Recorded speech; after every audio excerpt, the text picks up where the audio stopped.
முருகப்பெருமானுக்கு ஏன் காவடி எடுக்கப்படுகிறது தெரிஞ்சுக்கலாம் வாங்க.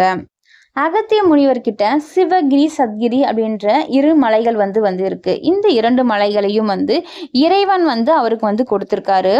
அப்போ அகத்திய முனிவர் என்ன பண்றாருன்னா, இந்த 2 மலைகளையும் நீ பொதிகை மலைக்கு எடுத்துட்டு வரணும் அப்படின்ட்டு இடுமனுக்கு கட்டளையிடுறாரு.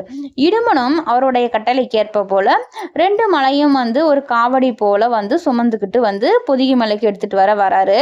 அப்போ வர வழியில அவருக்கு ரொம்ப களைப்பாயிடுது. அப்போ ஒரு இடத்துல வைக்கிறாரு. அது எந்த இடம்னு பார்த்தீங்கன்னா, நம்ம திரு ஆவினன்குடின்னு சொல்கின்ற அந்த பழனியில வச்சிடுறாரு. அந்த மலையை வச்சுட்டு கொஞ்ச நேரம் இளைப்பாடுறாரு. அந்த நேரத்தில் பார்த்தீங்கன்னா முருகப்பெருமான் அவங்க அம்மா அப்பா கிட்ட சிவபெருமான் கிட்டையும் பராசக்தி கிட்டையும் அந்த ஞானப்பழம் தராததுக்காக கோச்சிக்கிட்டு அந்த மலை மேலே உட்காந்துடுறாரு.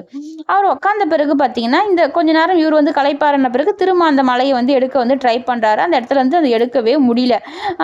நம்ம இந்த எடுக்க முடியாததுக்கு இந்த பையன் தான், இந்த சிறிய பாலகன் தான் அப்படின்னு காரணம் சொல்லிட்டு 2 பேருக்கும் சண்டை ஆரம்பிச்சிடுது. இந்த இடும்பாசுரனையும் முருகப்பெருமானுக்கும் போரிடுறாங்க. அந்த போரில் பார்த்தீங்கன்னா அந்த அசுரன் இடும்பன் இறந்துடுறான்.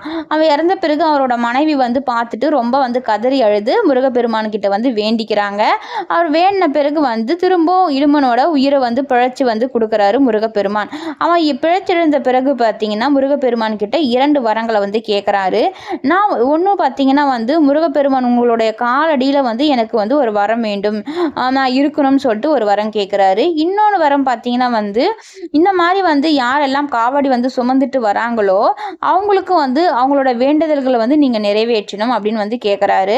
அதற்கு முருகப்பெருமானும் இந்த 2 வரங்களையும் அவருக்கு தந்தருள்றாரு.